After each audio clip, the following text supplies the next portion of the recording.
everyone has felt that paralyzing, heart-dropping, gonna pull your pants fear when you're about to do something that you know for sure will change your life. It's exactly what you want, but your mind and your body is telling you no.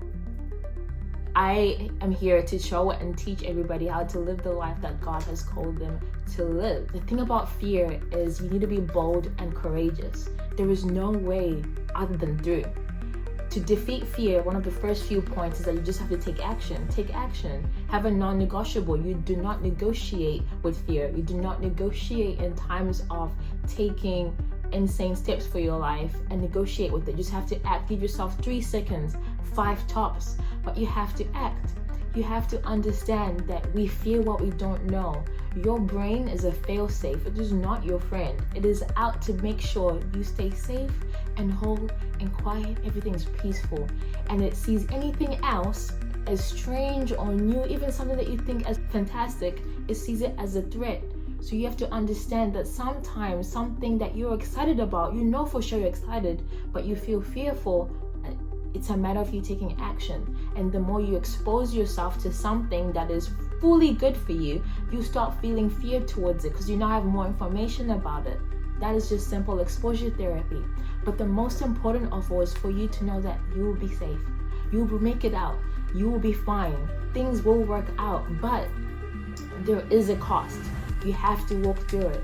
Let me give you 2 scenarios. One scenario is you live your life in your safety net. You live your life doing exactly what you're told, which is good in terms of the law, right? But doing exactly what you're told in terms of how your life should look, how your friends should look, how everything should look, how it should be perceived the right way, the proper way, customary, culture, the way society or community says it should look, when you know your spirit is telling you, no, I see myself here though, I see myself, but you follow the rules, right?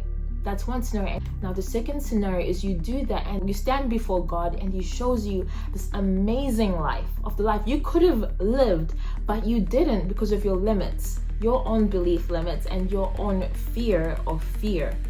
And He shows you that.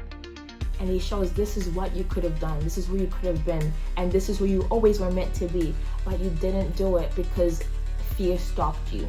Which is more scarier? That's how I live my life. You need to count the cost. Which is more terrifying?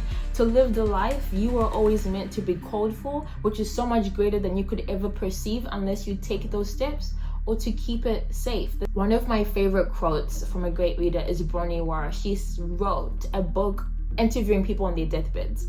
The best way to ever fabricate your life and plan your life is to plan it based on the giants that already walked before us and stand on their shoulders and to do what they did by backwards. So she interviewed people who are dying because the end of their life and asked them, what was your top regret?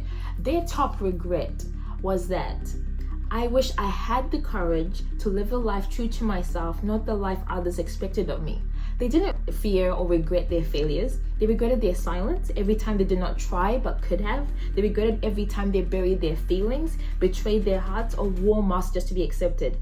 If it's just the concept that this is new, this is terrifying, I don't know what's going to be next. How about the thought of what if you don't do it? Have you counted that cost?